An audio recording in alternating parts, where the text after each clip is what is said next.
Même labyrinthe de ruelles pleines de charme. Même clocher que celui de la célèbre place Saint-Marc. Même architecture. Sur sa péninsule entourée par l'Italie et la Croatie, la ville slovène de Pirane a des allures de Venise. Sous domination de la Sérénissime pendant près de 5 siècles, Pirane est l'un des anciens ports vénitiens les mieux préservés du monde.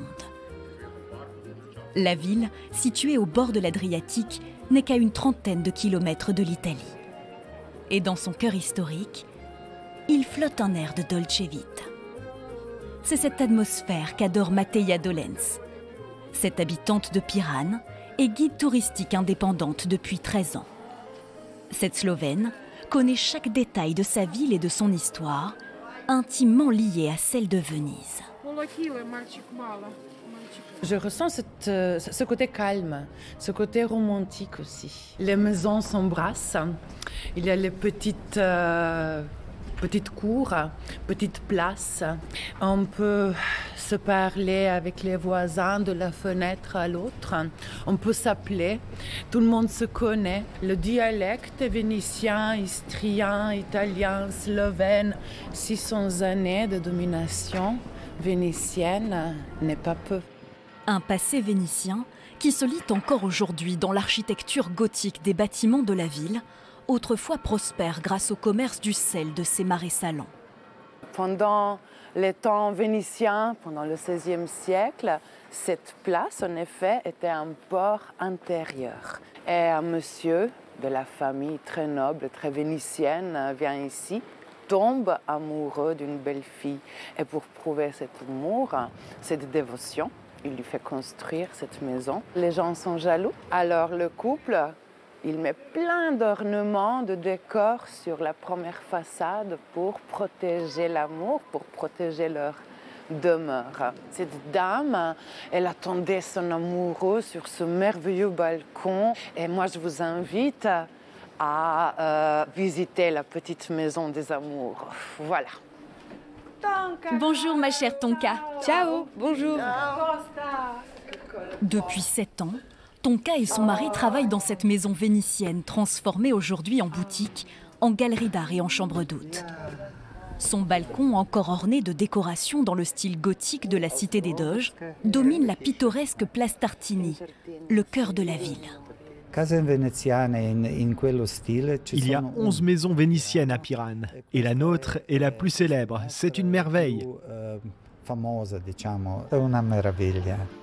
Une pépite qui révèle tout son éclat en hiver. C'est la saison que Mateja préfère à Pirane. Cette cité maritime, alors peuplée par moins de 2000 habitants, retrouve son âme et son art de vivre. Les hivers, on se retrouve entre nous, on se salue. Si on se rencontre 16 fois, on va se dire ciao, ciao 16 fois par jour. C'est cet art aussi de prendre le café, de s'asseoir. S'il y a quelqu'un qui mijote un petit gâteau, un petit strudel, on va le partager. Bonjour Nika. On se considère absolument tous comme une grande famille. Qu'est-ce que tu fais aujourd'hui? Je fais de petites maisons. Nika est une artiste de Pirane qui a été la voisine de Mateja pendant 10 ans. Dans son atelier, elle réalise de toutes petites maisons colorées à partir de bois flottés qu'elle ramasse elle-même sur la plage. Des objets artisanaux miniatures qui s'inspirent de l'architecture unique de la vieille ville. En hiver, j'aime passer beaucoup de temps sur la plage. Je cherche du bois flotté. J'aime aussi beaucoup me promener dans Pirane. Je vois la ville changer, je regarde ses couleurs et ses moindres détails. C'est pour ça que mes petites maisons ressemblent à celles de Pirane. Ce ne sont pas des copies exactes, mais elles font forcément penser aux maisons de cette ville. La Slovénie est vraiment un tout petit pays. Donc le matin, vous pouvez skier dans nos Alpes et l'après-midi, vous pouvez nager dans la mer. Ici, on dit qu'on a le sel sous notre peau et qu'il y a l'Adriatique qui coule dans nos veines.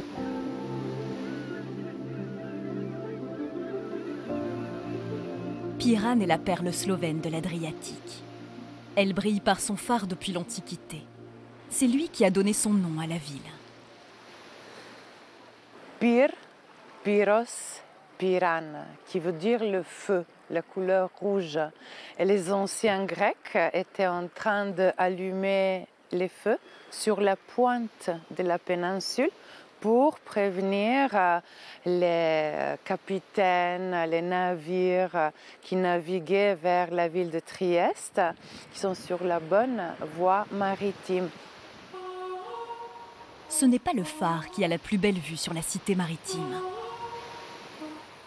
C'est le clocher de l'église Saint-Georges. Bâti en 1608, il est l'exacte copie du campanile de la place Saint-Marc de Venise.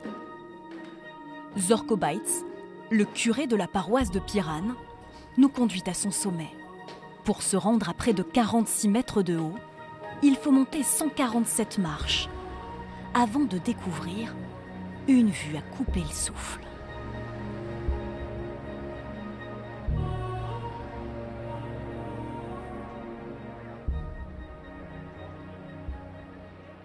Le clocher est le bâtiment le plus élevé de Piran.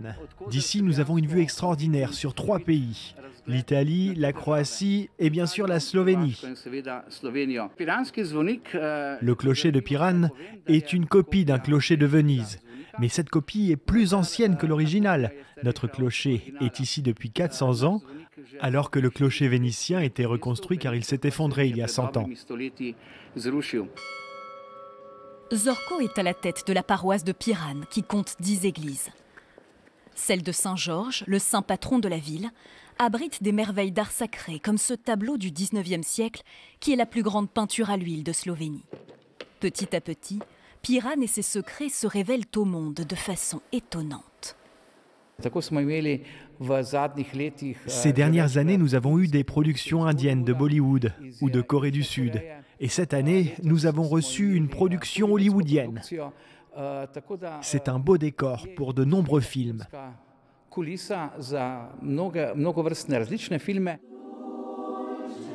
Piran offre une multitude d'histoires hors du temps. Comme ce concert où le chœur Georgios de la ville chante des musiques composées par Giuseppe Tartini, un violoniste né à Piran en 1692.